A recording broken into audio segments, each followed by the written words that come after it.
और चलिए आगे बढ़ते हैं, बात कर लेते हैं मनीष सिसोदिया से जुड़ी खबर की। जी हाँ, सीबीआई दफ्तर में वो मौजूद हैं और आपको बताना चाहेंगे सीबीआई पूछताछ कर रही है मनीष सिसोदिया से। साथ ही आपको ये भी बताना चाहेंगे कि सीबीआई के सवालों की जो लिस्ट है वो न्यूज नेशन के पास मौजूद है।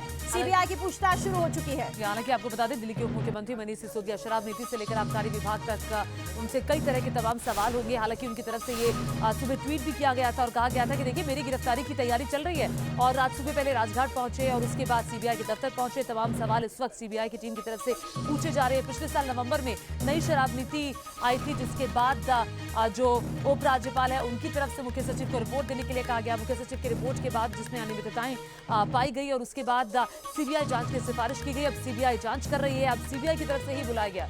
और बिल्कुल देखिए, हालांकि आम आदमी पार्टी की तरफ से ये कहा जा रहा है कि सीबीआई जो ये कार्रवाई कर रही है उसका शराब नीति से कोई लेना देना नहीं है, सिर्फ गुजरात में चुनाव प्रचार को रोकना मकसद है। ये 5 तस्वीरें आपके सामने है, आप देखिए जब सीबीआई दफ्तर के बाहर के अपने घर से जब सीबीआई दफ्तर के लिए निकलने लगे थे मनीष सिसोदिया, तो परिवार से किस तरह से मिलकर अपनी मां से आशीर्वाद लेते हुए, अपनी पत्नी से तिलक करवाते हुए निकले थे। राजघाट पहुंचे थे उसके बाद मनीष सिसोदिया, और उसके बाद आप देखिए कि सीबीआई पथ उन्होंने तय किया था। किस तरह बड़ी संख्या में आम आदमी पार्टी के नेता समर्थक उनके साथ मौजूद थे। देखिए शक्ति प्रदर्शन एक तरीके से कहा जा रहा है कि शक्ति प्रदर्शन किया अपने तमाम समर्थकों के साथ। और ये 2 तस्वीरें आपके सामने, राजघाट पर महात्मा गांधी को श्रद्धांजलि दी और उनको नमन किया, याद किया। उसके बाद सीबीआई के दफ्तर गए। अब मनीष सिसोदिया कह रहे हैं कि मेरे ऊपर जो एफआईआर की गई है इस मामले में उसमें कुछ भी नहीं है।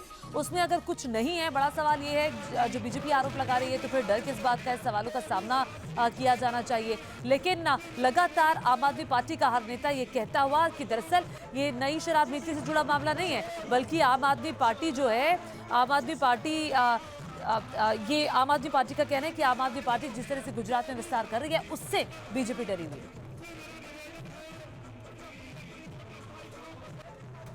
और आपको बताना चाहेंगे, एक तरफ जहां आम आदमी पार्टी की तरफ से ये बात की जा रही है कि हमारी तरफ से किसी तरह की कोई चूक नहीं हुई है, ये सिर्फ हमें फंसाने की कोशिश है, षड्यंत्र रचा जा रहा है फंसाने के लिए, वहीं दूसरी तरफ बीजेपी भी हमलावर है। शराब घोटाले से जुड़े सवालों से भाग रहे हैं सिसोदिया। बीजेपी का कहना है सही जवाब क्यों नहीं देते, आपका नाटक सब देख रहे हैं, भ्रष्टाचार पर जश्न ठीक नहीं है।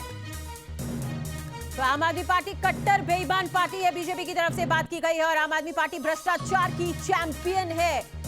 संबित पात्रा ने अब से कुछ ही देर पहले प्रेस कॉन्फ्रेंस की थी। उस प्रेस कॉन्फ्रेंस में किस तरह के आरोप आम आदमी पार्टी के ऊपर और मनीष सिसोदिया के ऊपर लगाए, आप वो सुनिए।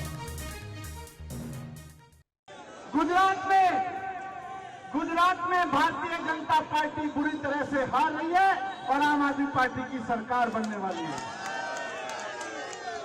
इसीलिए बीजेपी घबरा गई है, इसीलिए बीजेपी डर गई है और इसीलिए झूठे केस मेरे ऊपर करवा के मुझको जेल में डालना चाहती है। लेकिन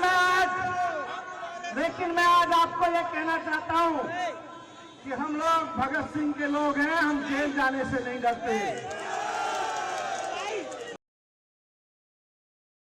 पहले तो भ्रष्टाचार कीजिए, दलाली कमाइए, और उसके ऊपर जब आपसे पूछा जाए सवाल, जब आपसे सवाल पूछताछ किया जाए तो आप जश्न मनाइए।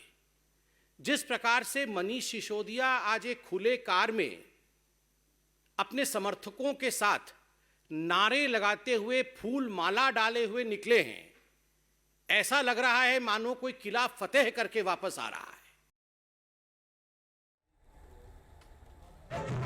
तो संबित पात्रा को आप सुन रहे थे, ये देखिए उसी शक्ति प्रदर्शन की तस्वीरें हैं जिसको लेकर संबित पात्रा सवाल उठा रहे थे कि क्या कोई किला फतेह करके निकले हैं मनीष सिसोदिया। मनीष सिसोदिया देखिए सीबीआई दफ्तर जाने से पहले आम आदमी पार्टी के समर्थकों के साथ था, कुछ इस तरह से निकले। पहले राजघाट गए, घर से निकलकर फिर यूं सीबीआई के दफ्तर पहुंचे। अभी सीबीआई के दफ्तर के अंदर मौजूद है सीबीआई के अफसर, मनीष सिसोदिया से सवाल जवाब कर रहे हैं उन अनियमितताओं को लेकर जो पाई गई थी मुख्य सचिव की रिपोर्ट में भी। ऐसा लग रहा है आप विजेता बनकर निकली है। बीजेपी की तरफ से बात की गई, संबित पात्रा की तरफ से बात की गई, लेकिन आप देखिए कि इस कार्रवाई को लेकर हंगामा भी हो सकता था और उसे लेकर भी यहां पर पुलिस बल की तैनाती भी देखी जा सकती है। अगर हम सीबीआई दफ्तर के बाहर की बात करें तो वहां पर भी पुलिस की तैनाती देखी जा सकती है। फिलहाल मनीष सिसोदिया जो कि कल से ही ये बात कह रहे हैं कि मेरी तरफ से पूरा सहयोग रहेगा, सीबीआई जिस भी तरह का सवाल करेगी मैं पूरी तरह से उसका सही जवाब दूंगा।